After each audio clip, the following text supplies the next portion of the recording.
नमस्ते प्रणाम। हम मंजू वर्मा, जिला अम्बेडकर नगर टांडा से स्वागत बा मंजू लोकगीत 123 की चैनल पे। आप लोगन के बीच दर्दनाक विवाह गीत ले आ है। एक बहन बाजिन बा और भैया के लड़किया बा तो भाई गए अपने बहन के आने, तो बहन कहत ये भैया हम कैसे चली, भौजी हमें बाजिन कही है तो हमें बड़ा तकलीफ हो कैसे हम चली ना जाती। तोहरे तो लड़किया बा लेकिन हमार सैया जी हमें छोड़ के परदेश गई, हम तो अभागिन है, हमरे कहाँ से हुई हैं। तो देखा भैया जी दियान हैं कि माई पठे हैं कि बहनी के अपने साथे लिया के लाया, राह लखत हैं चला तू, लेकिन बहन कोनो हाल में जाग तैयार ना होती नहीं है रे। तो आप लोग पूरा गाना सुनिए। गाना बहुत छोट के बा लेकिन बहुत दर्द भरा गाना बा। अच्छा लगी वीडियो शेयर करिए, लाइक करिए, कमेंट में बताइए गाना कैसे बा। सभी दर्शक का नमस्ते प्रणाम। हम नीलम दुरिया टांडा जिला अम्बेडकर नगर से। कैसे के चली भैया तोहरे के सतावा, अरे तोहरे के सतावा, कैसे के चली भैया तोहरे के सतावा, अरे तोहरे के सतावा। अरे हाय हाय बाझिनिया भागिन रे लालनावा, अरे हम हाय बाझिनिया भागिन रे मीरानावा। बड़े भाग से तोहरे जनमल लालनावा, अरे जनमल लालनावा। बड़े भाग से तोहरे जनमल लालनावा, अरे जनमल लालनावा।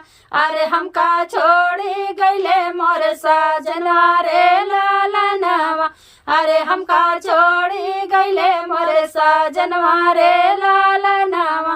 भैया गहन अपने बहनी काने, बहनी ससुरारी में बहनी भैया के लड़किया बहबा तो बहनी कहने गई, बहनी कहती कैसे हम चली भैया तोहरा लड़किया बहबा, हमार सैया जी हमें छोड़ के परदेश चला गए तो हम ना जाब, हम कैसे जाब।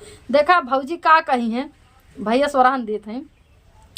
कैसे खेल भैया अपन भाती जावा, अरे अपन भाती जावा। कैसे खेल भैया अपन भाती जावा, अरे अपन भाती जावा।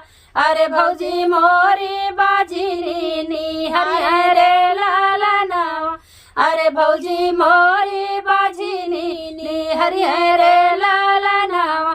कहती है भैया कैसे तो आ लड़किया हम खिलाई, भौजी तो हमें बाजिन कहिए, हमरे लड़के बच्चे ना हैं, हम न चलत तोहरे घरे। तो देखा भैया का कहा थी, रहिया निहारत है माई दुआरिया, अरे माई दुआरिया। रहिया निहारत है माई दुआरिया, अरे माई दुआरिया। अरे कहीं के भेजा साथे लइके आया रे लालनावा, अरे कहीं के भेजी साथे लइके आया रे लालनावा। अरे बिटिया का साथे लइके आया रे लालनावा, अरे बिटिया का साथे लइके आया रे लालनावा। भैया कहतिन माई हमें पठे हैं, राह लखा तो ये दुआरी बैठ के तू चला हमरे साथे, कहीं अपने साथे भैया लिया ले अपने बहनी का, तू चला हमरे साथे।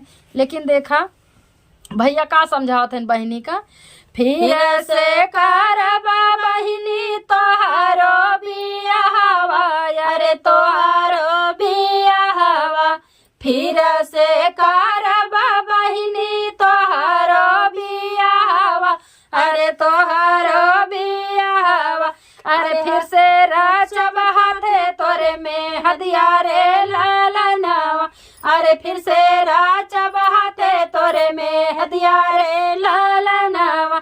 अरे जिंदगी तोहरा है गुल जरा रे लालनावा, अरे जिंदगी तोहरा है गुल जरा रे लालनावा।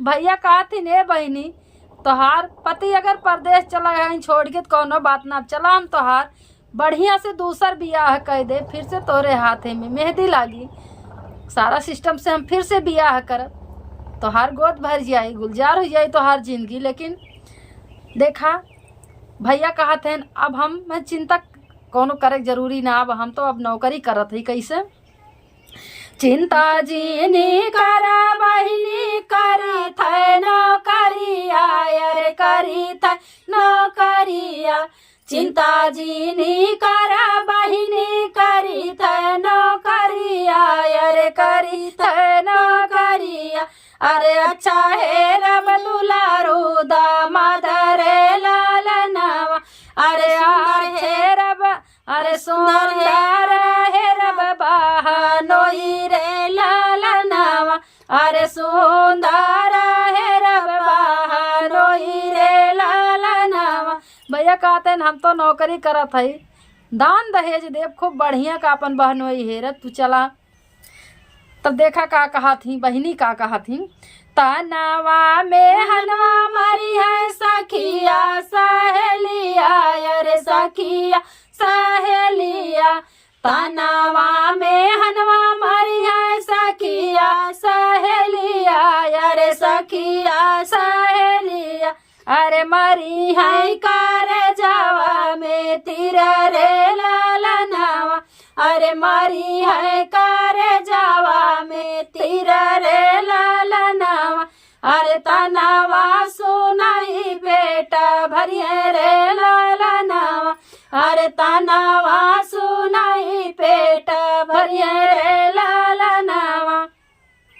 काकिया चाची भैया रहिया बे रही है अरे रहिया बे रही है काकिया चाची भैया रहिया बे रही है अरे रहिया बे रही है अरे घोड़ावा धाराई नाही दैये रे लालनवा अरे घोड़ावा धाराई नाही दैये रे लालनवा। कहते हमार सखी सहेली सब ताना मरिए हमरे तो बहुत धक्का लागी अगर हम के उल्टा सीधा कही और चाची माई जौन गोड़ धरे जाब के आशीर्वादो ना दे तो हम तोरे साथे ना जा बहन देखा जाए तैयार ना होती। धन्यवाद। धन्यवाद।